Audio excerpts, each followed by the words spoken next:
आप सभी को मेरा प्रणाम। जैसे कि आपने मेरे पिछले 2 ब्लॉग धराली आपदा के देखे हैं, तो उसमें आप लोगों ने मुझे अपना बहुत ज़्यादा प्यार, सपोर्ट और आशीर्वाद दिया है। और इस ब्लॉग के माध्यम से मेरे साथ कई यूट्यूब नई फैमिली जुड़ी है। और जो मेरी ये आज की वीडियो है, ये है आपदा के तीसरे दिन की। क्योंकि मैं 10 तारीख को हैली से उत्तरकाशी आ गई थी। रहना तो मुझे महुआ में ही था, लेकिन उत्तरकाशी में मेरी शॉप है और साथ में बच्चे भी उत्तरकाशी में थे। और इस वीडियो के माध्यम से आप लोगों ने मुझे बहुत अच्छे कमेंट किए हैं, तो मैं सबके जवाब एक साथ तो नहीं दे पाऊंगी। मैं आपके लिए जितने भी आपने मुझे सवाल जब पूछे हैं, मैं उसका एक Q&A आप लोगों के लिए ज़रूर लेके आऊँगी। और इस आपदा में आप लोगों ने, कई यूट्यूब फैमिली ने मुझे कोमल के बारे में पूछा हुआ है। कोमल परमार जो कि धराली में है, और मेरी छोटी भुल्ली वो भी एक ब्लॉगर है।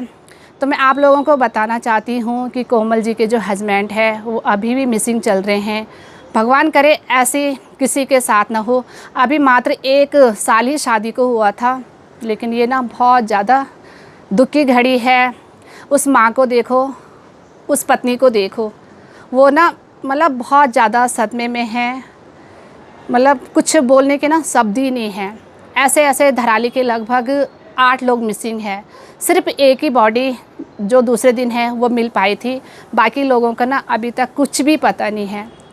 तो कोमल की वीडियो को जैसे मैं देख रही हूँ, और उस माँ की मतलब जो बिलाप है, जो बिलखने की आवाज़ है ना, वो मैं देख रही हूँ ना, तो दिल ना बहुत ज़्यादा दुखी हो रहा है। कोमल के लिए काफ़ी लोगों ने मुझे मैसेज किए हैं, काफ़ी लोगों ने पूछा है कि शुभम जी कैसे हैं। तो मैं आप लोगों को यही बताना चाहती हूँ कि कोमल जी के हस्बैंड अभी भी मिसिंग है। भगवान करे ऐसी दुख की घड़ी में कोमल और उनके परिवार और जितने भी धराली के जिन्होंने अपनी जान खोई है, उन परिवारों को भगवान गंगा मैया ऐसी घड़ी में मतलब सहन करने की क्षमता दे। इससे ज़्यादा मैं और क्या प्रार्थना कर सकती हूँ माता रानी से। और बाकी कई लोगों ने मुझे ये भी पूछा है कि मुखबा और धराली कहाँ पे हैं। क्योंकि जो लोग श्री गंगोत्री धाम आए होंगे या हरसिल धराली आए होंगे उनको तो पता है, लेकिन जो मेरे साथ नई यूट्यूब फैमिली जुड़ी है वो समझ नहीं पा रहे हैं कि मुखबा और धराली कितना दूर है। तो मैं आप लोगों को बताना चाहती हूँ कि एक गांव से दूसरे गांव की रौनक बढ़ती है। धराली बिल्कुल डाउन में है और जो मुखबा गांव है थोड़ा हाइट में है। दोनों गांव आमने सामने हैं। मतलब कुछ शब्द ही नहीं है बोलने के लिए। और जो ये मेरा वीडियो आ रहा है ये तीसरे दिन का है, तो तीसरे दिन वाला वीडियो मैं आपके लिए लेके आई हूँ। आप इस वीडियो को देखो कि तीसरे दिन में जो है पूरा SDRF, NDRF और साथ में हमारा प्रशासन, मैं तो प्रशासन को भी बहुत बहुत धन्यवाद देना चाहती हूँ कि वो लोग भी ना, मतलब ये है कि दूसरे दिन ही धामी जी पहुँच गए थे। वेदर बहुत ज़्यादा ख़राब था, बहुत ज़्यादा कोहरा लगा हुआ था। तब भी हमारे उत्तराखंड के माननीय पुष्कर सिंह धामी जी मुखबा में आए थे। उन्होंने सब कुछ वहाँ पे देखा और साथ में SDRF, आर्मी के अपने जवान मिसिंग हैं, लेकिन वो ना लोगों की जान बचाने में, लोगों की सेवा में, वहाँ पे दवाइयाँ की व्यवस्था करना, ये सब कुछ उन्होंने दिया है। आगे जो भी है वो आप मेरे वीडियो के माध्यम से देखेंगे। सबसे पहले आप सभी को मेरा प्यार भरा नमस्ते। मैं गीता सेमवाल, देवभूमि उत्तराखंड के गंगा मैया जी का शीतकालीन प्रवास मुखबा मुखीमठ गांव से आप सभी लोगों का हार्दिक स्वागत करती हूं आपका अपने YouTube चैनल हर्षिल ब्लॉग में।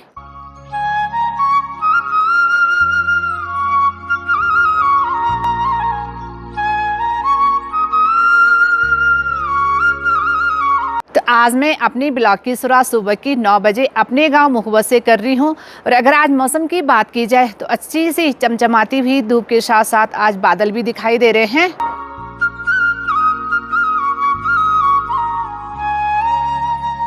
और इसी के साथ आप ये देखें, धराली में जो ये आपदा आई है, आज इसका तीसरा दिन है। आसमान आज बहुत अच्छा है, अच्छी सी तेज़ धूप खिली हुई है। और जैसे हम सुबह उठे ना, वैसे ना बिल्कुल हेलियों की आवाज़ आ रही। कई हेली यहाँ पे आ गए हैं। एक हेली तो बिल्कुल जहाँ पे ये आपदा आई है, जो ये मिट्टी का ढेला बना हुआ है ना, वहाँ पे हमने सोचा कि लैंड कर रहा है, लेकिन काफ़ी नीचे तक हेली आया है। थोड़ा सा वहाँ पे देखने के बाद फिर से हेली उड़ गया, क्योंकि वहाँ पे ना काफ़ी दलदला है। तो मुझे लग रहा था एक बारी में कि हेली वहाँ पे लैंड कर रहा, लेकिन हेली ने वहाँ पे लैंड नहीं किया। और साथ ही आप ये देखिए सुबह से SDRF, NDRF और जितने भी ना तीर्थ श्रद्धालु यात्री श्री गंगोत्री धाम फंसे हुए हैं उनके लिए ना हेली की व्यवस्था सरकार ने कर ली है। वो तीर्थ यात्री धराली में उतर रहे हैं उस पार, और बीच में जो ये मिट्टी का ढेला बना हुआ है वहाँ से होते हुए जो ये झुल्ला पुल है धराली और मुखबा को जोड़ने वाला, वहाँ से आके मुखबा आ रहे हैं और मुखबा से फिर वो बगोरी जा रहे हैं गाड़ी से। अब बगोरी से उनके लिए फिर हेली की व्यवस्था हो रखी है।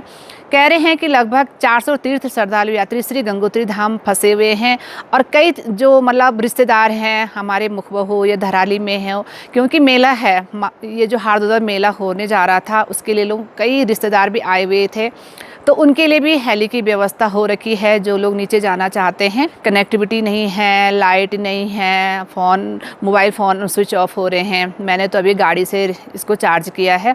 इन चीज़ों की ना यहाँ पे बहुत ज़्यादा दिक्कत हो रही है, तो सामान ला के फिर यात्रियों को नीचे लेके जा रहे हैं। और साथ में ना सुबह से काफ़ी हेली जो ना आर्मी के भी यहाँ पे आ रहे हैं, क्योंकि ना वहाँ पे हरसिल में ना काफ़ी जो मतलब मैंने अभी तक सुना है कि आर्मी के लगभग 10 जवान, 10 जो हमारे भाई लोग थे वो इस आपदा में उन्होंने अपनी जान गंवाई है। उनका रेस्क्यू भी चल रहा है, लेकिन अभी भी ना किसी की बॉडी नहीं मिली। तो ये सब चल ही रहा है। आप देख सकते हैं नीचे जितने भी SDRF है, NDRF है, हमारे हिमगिरी जो ITBP के जवान हैं वो बराबर लगे हुए हैं, छानबीन कर रहे हैं। सुबह से उन्होंने वहाँ पे जो ये गार्ड है ना जो धराली में, उसमें एक छोटी सी पुलिया लगाई है। लेकिन सही में ना आज तीसरा दिन है, गार्ड को देख के ना ऐसे विश्वास ही नहीं हो रहा कि इतना बड़ा सैलाब इसने कैसे लाया अपने साथ। आज श्रीकंठ भी बिल्कुल साफ दिखाई दे रहा है। मैं एक बारी में आपको दिखाना चाहती हूँ कि जो ये श्रीकंठ रेंज है ना, यहीं से वो जल सैलाब आया है। और अभी तो बिल्कुल गार्ड का पानी ना इतना सा है, मतलब हम लोगों ने कभी सपने में भी ये कल्पना नहीं की थी कि कभी धराली में ऐसा होगा। गार्ड बढ़ती थी लेकिन लिमिटेड बढ़ती थी। कई बार क्या होता था कि होटलों के अंदर ना मलमा घुसता था, उतना ही रहता था, गार्ड बढ़ती थी फिर नॉर्मल हो जाती थी। लेकिन ये 80-82 साल बाद ऐसा हमें देखने को मिला। हमारे बड़े बुज़ुर्ग बोलते हैं कि पहले भी ऐसे ही हुआ था, और इस बार तो हमने प्रत्यक्ष अपने आंखों से देखा है। तो एक बारी मैं आपको दिखा देती हूँ कि सामने देखिए आप, श्रीकंठ हिमालय है, वहाँ से वो गार्ड बढ़ी है। लेकिन अभी का जो उसमें जल देखेंगे ना आप, बिल्कुल नॉर्मल, इतना सा पानी है, समझ ही नहीं आ रहा, विश्वास ही नहीं हो रहा। ये देखिए, ये है यहाँ पे जहाँ पे आपको बादल दिखाई दे रहा है, ये है श्रीकंठ। और ये देखिए बिल्कुल ये घाटी है, यहाँ पे थोड़ा सा आपको मलमा दिखाई दे रहा होगा, कटा हुआ दिखाई दे रहा होगा। ये देखिए यहाँ से ये बड़ा, और सामने ये देखिए कैसे घाटी है। ये देखिए बीचों बीच आप ये देखिए, ये घाटी है, ये घाटी है। ये देखिए सीधे, ये देखिए ये। और हमें दिखा जब ये आपको ये ढीला दिख रहा होगा, ये पहाड़ जैसा दिख रहा होगा, छोटा सा पहाड़ है, उसके ऊपर पत्थर है। हमें यहाँ पे से दिखाई दिया कि जैसा ज्वालामुखी फटता है ना। और ये देखिए इसने यहाँ कितनी भयंकर, सामने है शमेश्वर देवता जी का मंदिर, बिल्कुल सुरक्षित है। ये सैलाब यहाँ से आया, और अभी आप गार्ड का पानी देख सकते हैं कितना कम है। आज तो JSP ने इसको डाइवर्ट कर दिया है इधर। ये देखिए यहाँ पे SDRF, NDRF सब लगे हुए हैं। यहाँ पे एक छोटी सी पुलिया आने जाने के लिए बना रखी है। और ये देखिए गंगोत्री से जितने भी तीर्थ श्रद्धालु यात्री आ रहे हैं ना जो फंसे हुए हैं, ये झुल्ला पुल आप ये देखिए नीचे, ये देखिए यहाँ पे सारे प्रशासन लगा हुआ है। ये है झुल्ला पुल, ये देखिए यहाँ से यात्री आ रहे हैं मुखबा, ये देखिए।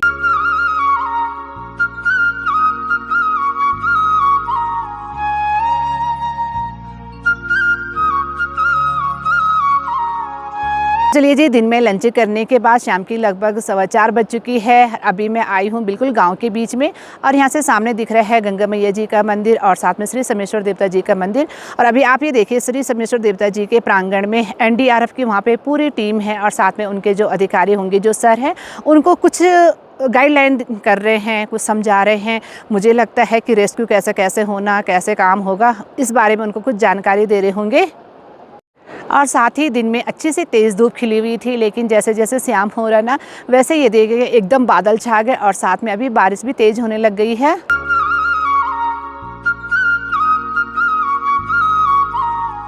और साथ ही आप ये देखिए जो ये आपदा आई है धराली में, यहाँ पे भी ये देखिए 2 से 3 जेसीबी मशीन आई हुई है। और जिस दिन आपदा आई थी उसके दूसरे दिन सुबह ही ये देखिए रोड बनाने का कार्य शुरू हो गया था और काफ़ी लोग वहाँ पे अभी भी हैं। और ये देखिए यहाँ से जेसीबी ये देखिए रोड बना के ले आई हैं इतने तक, जहाँ पे कि आपको ये घर दिखाई दे रहा होगा टूटा हुआ।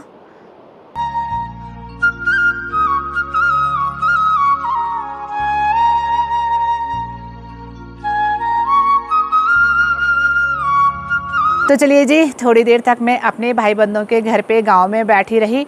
और पता क्या हो रहा है, जब हम आजकल ना गांव में बैठ रहे हैं ना, तो हमारे मुखबा गांव से सामने धराली दिखता है। और जैसे हम किसी के घर पे बैठ रहे हैं ना, तो वही बातें याद आ रही है, वही दिन याद आ रहा है। और धराली को देख के बिल्कुल विश्वास नहीं हो रहा है, कितना रौनक भरा माहौल रहता था, कितनी चहल पहल रहती थी। और साथ में जो कल्प केदार जी का मंदिर है, उसमें ना शाम के टाइम पे, इस टाइम ना वहाँ पे बहुत अच्छे अच्छे कीर्तन भजन होते थे। और शाम के टाइम पे वहाँ पे भव्य आरती होती थी। और आज इन चीज़ों को देख के ऐसा लग रहा कि बिल्कुल सामने नज़र पड़ रही ना, बहुत ज़्यादा उदास लग रहा है। विश्वास ही नहीं हो रहा कि वो धराली कहाँ गई, पुरानी वाली धराली। अब ये सिर्फ मलमे का ढेर दिख रहा है। तो अभी मैं अपनी छत के ऊपर हूँ और शाम की लगभग 6 बज चुकी है। मौसम भी अभी बहुत ज़्यादा सुहावना हो रखा है। सामने जो श्रीकंठ है ना, उसमें ताज़ी ताज़ी बर्फ़बारी हो रखी है, जो देखने में ना भी बहुत ही सुंदर दिखाई दे रहा है।